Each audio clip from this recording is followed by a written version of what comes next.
Alright, this is a video on projectile motion, right, for 3.4.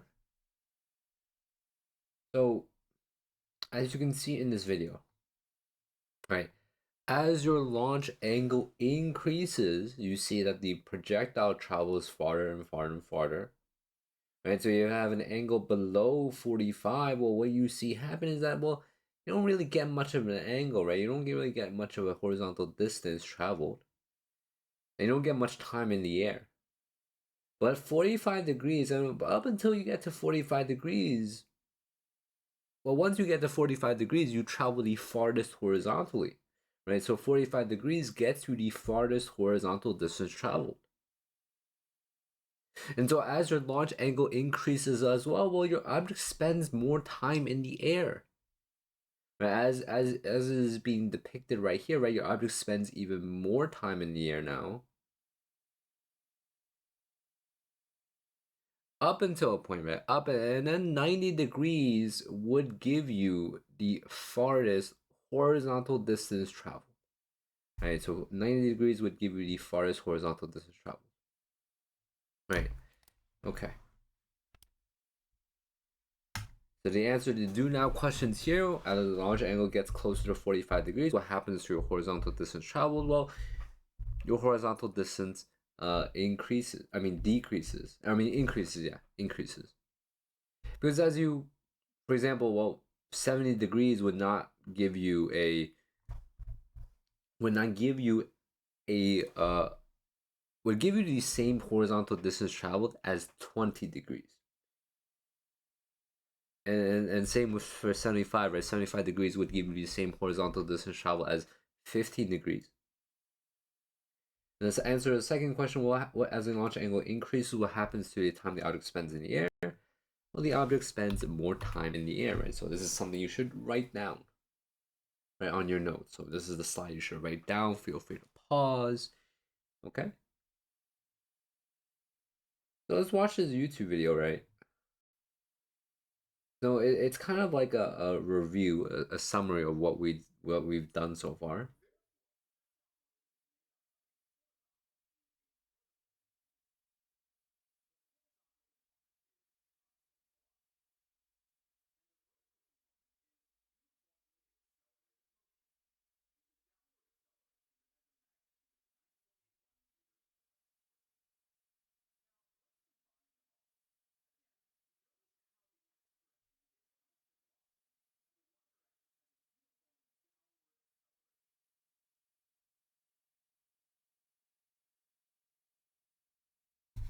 So you can clearly see here that, well, an object in projectile motion is made up of an x component, right? A component in the x direction and a component in the y direction. So not only does it go to the right, right, horizontally, or it also goes up and down.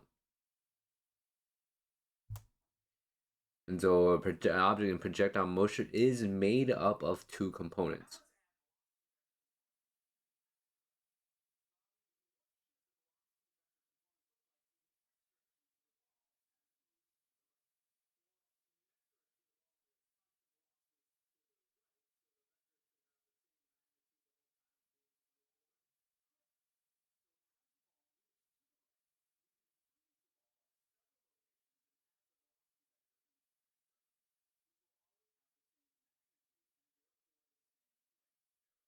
And you can clearly see that, well, in your horizontal direction, your object travels the same distance each second.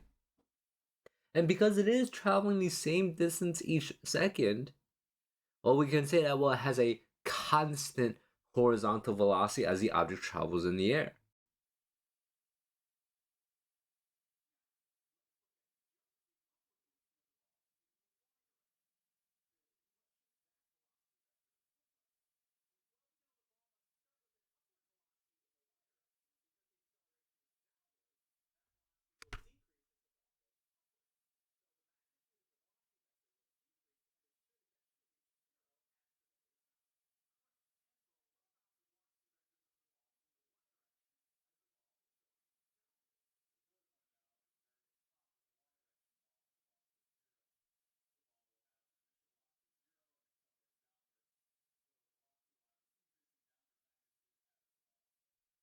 And so you can see that, well, as you go up, your speed is decreasing, right? Your speed is decreasing because there is acceleration due to gravity acting in the y direction, whereas there is no acceleration due to gravity acting in the x direction. You can clearly see that your object is slowing down as it gets to the top, and at the top, your velocity of this object is 0.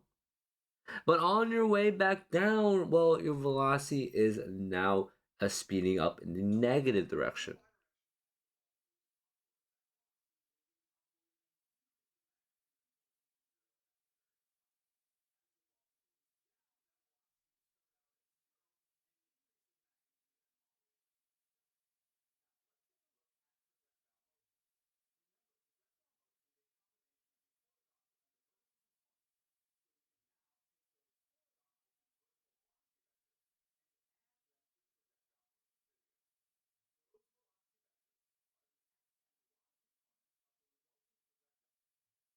We'll stop it here, right? You can clearly see that as your object goes, right, in projectile motion, you see that, well, a ball has two directions, right? An object in projectile motion has two directions, a y direction and an x direction, and you can clearly see it being portrayed here, right? So there's a vector, there's a y velocity vector, and there's an x velocity vector, and they both combine to show you this resultant vector right here, which is something we talked about in lesson 3.3, right? This is our resultant vector, right? It's just your x and y vectors combined. And we can use either sine, cosine, or the Pythagorean theorem. Okay. So this question says, well, an object is thrown in the air, follows the path shown. Which vector best represents the acceleration of the object at point A? Well, your object is only being acted by your acceleration due to gravity. The acceleration due to gravity is the only thing acting on this object right now. Which means, well, which direction is your acceleration due to gravity? Well, it's downward, right? It's C. Your acceleration due to gravity can only act downward. It's not going to pull you left. It's not going to pull you to the right, right? It's not going to pull you up northeast or southeast, right? It's always downward. The acceleration due to gravity is always acting on you downward, right? So it's the answer choice is C. Now here is just a bit of a review, right? So I want you guys to think about things that are in lesson 3.2, like what things about free fall are symmetrical.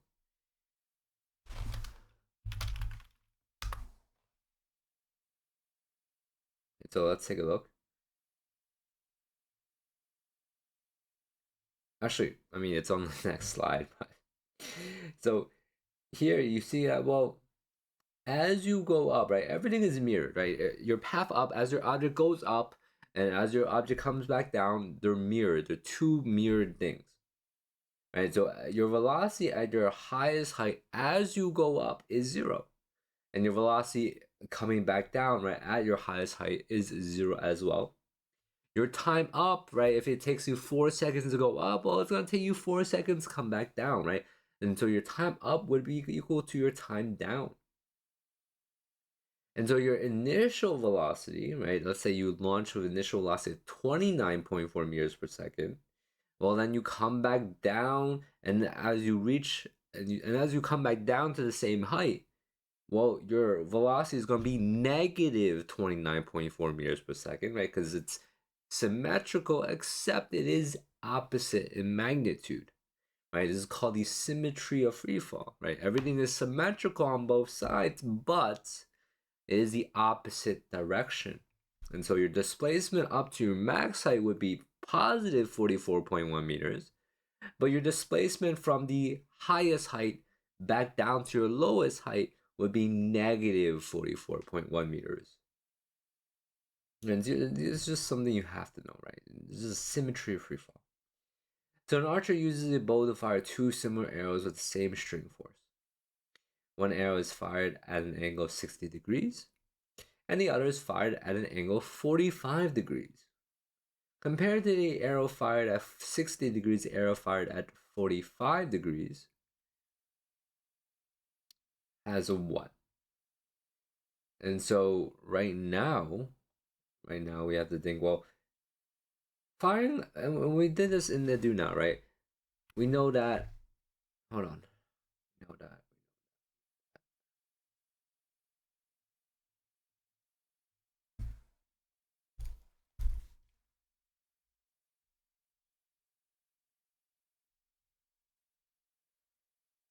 We know that 60 degrees. We know that the higher angle you are, right, you spend more time in the air, right? So so you spend a longer amount of time in the air, right, as your angle increases, and you travel but 45 degrees gives you the longer horizontal distance travel, right? So longer distance horizontally, right? So this is just the horizontal direction. And so 60 degrees would give you a shorter distance traveled, right? So it's shorter distance traveled. And 45 degrees, well, since it's a lower angle, less angle than 60 degrees, right? It's going to spend a shorter amount of time, right? So shorter time. So compared to the arrow fired at 60 degrees, the arrow fired at 45 degrees has a what?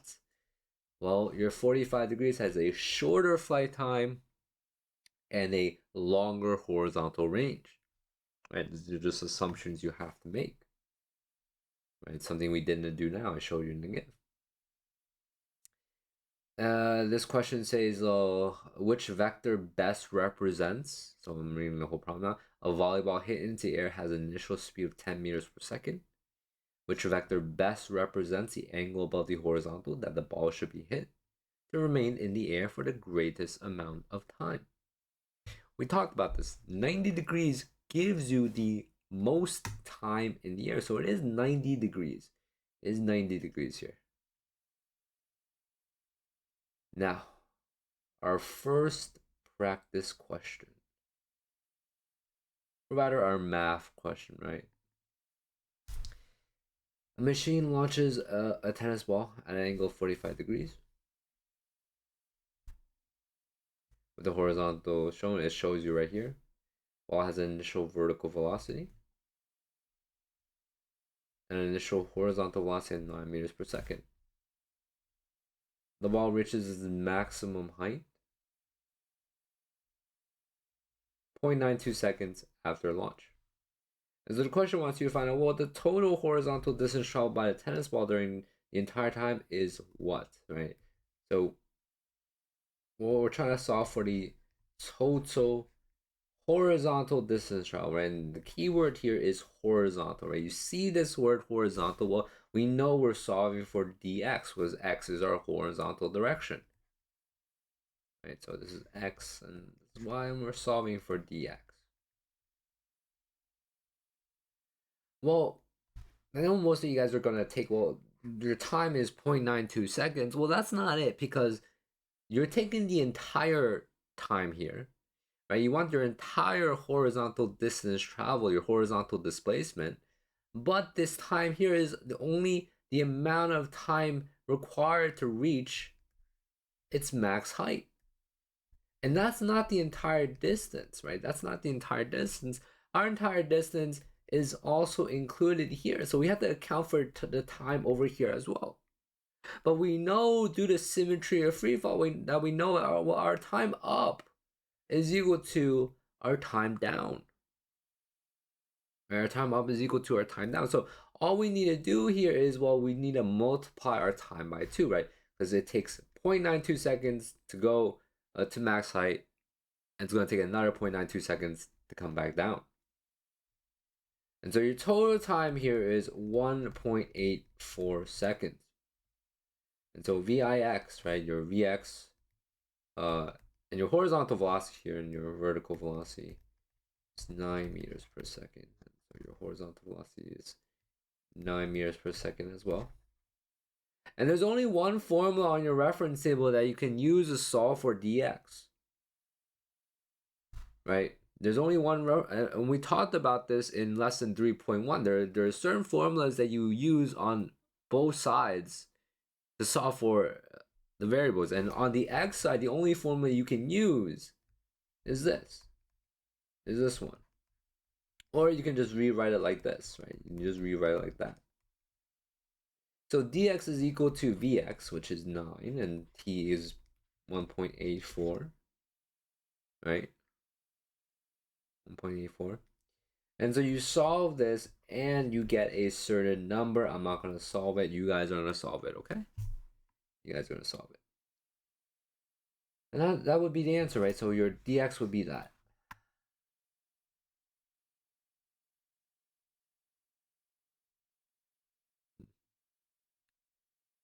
All right.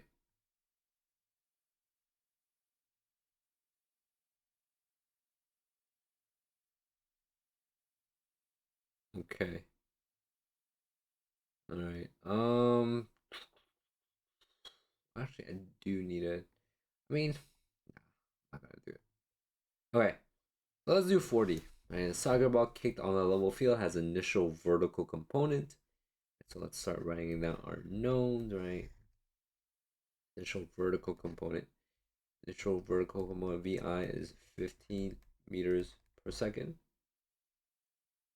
Assuming the ball lands at the same height it was from which it was kicked, what is the total time the ball is in the air, right? So you want the total time the ball is in the air. So you're kicking the ball and it comes back down here, right? So it comes back down here. And you want the total time. So you want a total time. So there are actually 3 ways to solve this. There are 3 ways to solve this. And I think, and we have to actually use symmetry or free fall here. Right, so we have to use symmetry or free fall. So the first way to solve it, and I'm going to teach you the first way to solve it, is, well, since we know that due to symmetry or free fall, our path up is pretty much the same thing as our path down, except opposite.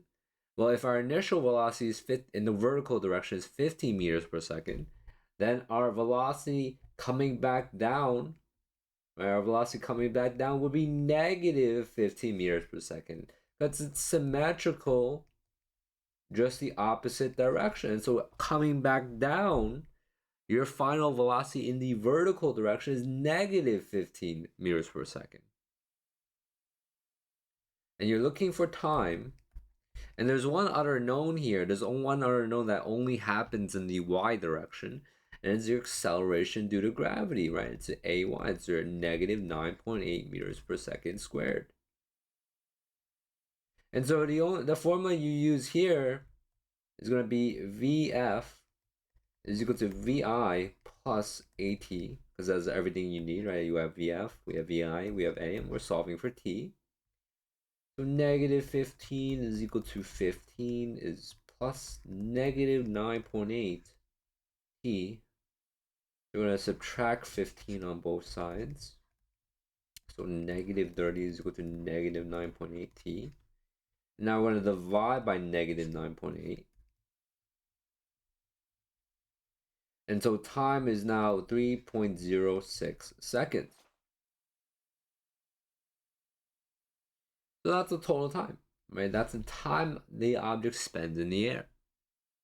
And this is the first way, right? You can do it this way. The second way is actually you have to use the fact that, well, instead of VYF, and we are solving for our total time. And let me just erase all of this first. We can make another assumption due to, well, not due to symmetry free fall. We can make an assumption here. Actually, I'm not going to do it that way. So we're gonna use symmetry free fall. Use symmetry free fall. And this time I'm gonna say, well, we know that our time up to our max height, right? So our max height here, we're max height. So max height, our time up to max height is equal to our time back down. And we know that at max height, well, we know VYF is 0. And if we're going to solve for time up, well, we know our total time is just, well, 2 times our time up, right? Because we know because of symmetry or free fall, our time up is equal to our time back down. And to solve for total time, well, total time is just 2 times the amount of time it took you to go up. So it's 2 times time up, right? So your time up, we're solving for a time up here. And then we're just going to use the same thing, right? So time up, we're going to use VF is equal to VI plus AT. VF is 0, VI is 15 plus negative 9.8. Time up, negative 15, negative 15. And then you divide this, and then you get 1.53 seconds is your time up. But you still need to multiply this by 2 because they want the total time. So you're gonna multiply this by 2, and then well, you get 3.06 seconds, which is the answer we got last time. And now there's another way to solve this, right? So the third and final way to solve this, I should actually just do Control Z. This is easier. Wait, oh, it only goes up to max, whatever. Anyway, so the third way is actually to not solve for our time up. This time we are going to solve for our total time this time, right? So we're not going to solve for time up anymore. We're going to solve for total time. Solve for total time. But we can make an assumption here, right? So we can make, we can still make our assumption that via VYF at our end point is negative 15. Or, and then we can also say, well, my vertical displacement is 0. I started at a height of 0 and I ended at a height of 0, right? I ended at the same height. I ended at the same height, which means my displacement in the vertical direction is 0. And so I can solve for t this way, right? And now I can use d is equal to vi t plus 1/2 at squared. Or I can use vyf. Or you can use vf squared is equal to vi squared plus 2ad, and I can do it that way. Actually, no, that's not solving for time. I can't do it that way. Yeah, I would do it this way. Because we know our vertical displacement is 0, and displacement is your final position minus initial. So vi is 15 t plus 1/2 negative 9.8 t squared. Now, I don't think you guys should do it this way because I don't think you guys are aware of the math involved here. Some of you probably have seen it before. You get this now, and then what you should do here is actually plus 4.9 t squared on both sides. Get that out. So you have now 4.9 t squared is equal to 15t. And so here we actually have to divide by 4.9 t, because t squared divided by t gives you just t back. So 4.9 t here. The t's cancel out. 15 divided by 4.9. And now, which gives you 3.06 seconds. And so you still get the same answer. So you can solve it 3 ways. There isn't like a singular way to solve it. I think for most of you guys, I think you guys should solve it the first or second way, whichever way you prefer. Probably not the third way though. The third way doesn't require certain kinds of math you guys are not used to. Let's do 4E. So a golf ball leaves a golf club with an initial velocity of 40 meters per second. At an angle 40 degrees above the horizontal. So what is the total horizontal distance traveled by the golf ball during the first 2.5 seconds? So x, y, we want the total horizontal distance in the first 2.5 seconds. So to solve for dx, we need vx, right? We need our velocity in the x direction. Well, good thing they give us this, because we know from our formulas, right, that ax is equal to a cosine theta, where a is just vi, right? So vx is equal to a, which is vi, cosine theta, which is just basically 40 cosine 40.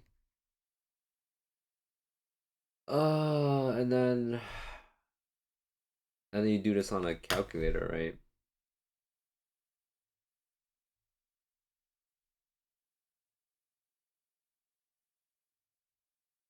I think.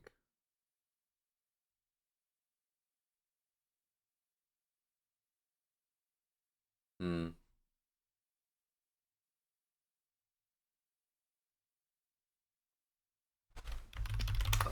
Then let's go to Google Calculator.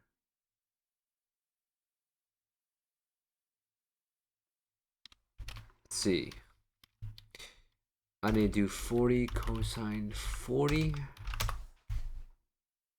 which is, I'm going to switch it to degrees. Let's make this a little bit larger. So 40 cosine 40 is going to give you 30.64. All right. So 30.64.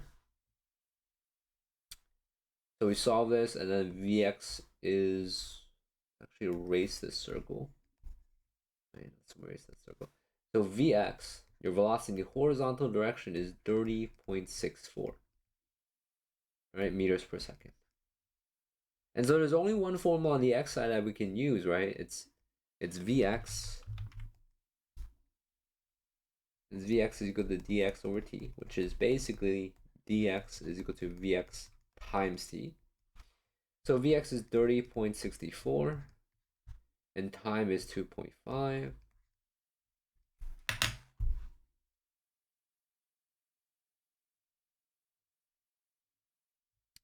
So times 2.5, and we get 76. 76.6 meters, right?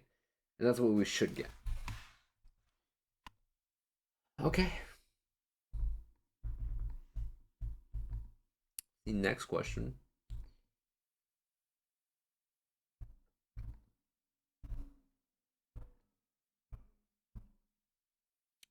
This question also makes use of symmetry of freefall. So the angle 35 degrees, fire a cannonball, assume same height, lands back at the same height. So the question is actually, well, the ball's time of flight is 10 seconds, right? So your total time here, is 10 seconds. What is the vertical component of your initial velocity? So you can also, so here you would make use of symmetry of freefall, right? So sure, we know, we want to know what Vyi is. In the y direction, we also know that my acceleration due to gravity is negative 9.8 meters per second squared. Now, see, here's the thing. If we're going to take t is equal to 10 seconds, and that's my entire time, we need a fourth known. And the known we can take actually is that, well, your vertical displacement is 0. Right? You can take this, and then you can solve, well, we know that it lands at the same height. So which means we can solve for Vi, and we would use this equation, right, for my vertical displacement, right? The object starts at a height of 0 and you land at a height of 0. So if we know that our vertical displacement is 0, well, then we can solve for Vyi using this equation, right? So this would be 0. Vyi is what we want to solve for. T is 10. A is negative 9.8. T squared is 10 squared. So let's solve this. 10 Vyi. This is negative 4.9. 10 squared is 100.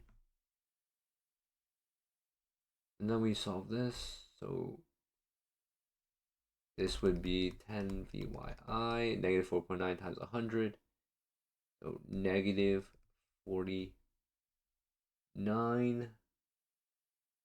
And then it's 0, yeah, 490. 490. So now we have the plus 490 on both sides. And we get 10 VYI, and then we divide by 10, and we get 49. All right, meters per second. And that's our answer. And we can solve it a different way as well, right? We can make use of our symmetry of free fall. We can definitely make use of that. And instead of solving for my total time, right? And so we know we know our total time is 10 seconds. Sure. But let's just use our path up, right? Let's just solve for the question on our path up. So let's solve for the question for our path up to max height. And so, but we also know that at our max height, our final velocity at max height is 0. So we can say that, well, it takes 5 seconds to go up, right? It takes 5 seconds to go up because symmetry of free fall. And well, your final velocity at max height is 0. And so you can solve for this question using this formula. Right? So here's this formula.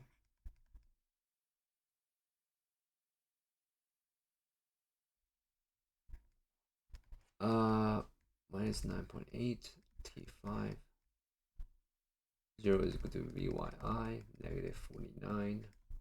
So plus 49, and you get the same exact answer. Right, and so you can solve it both ways. All right, cool.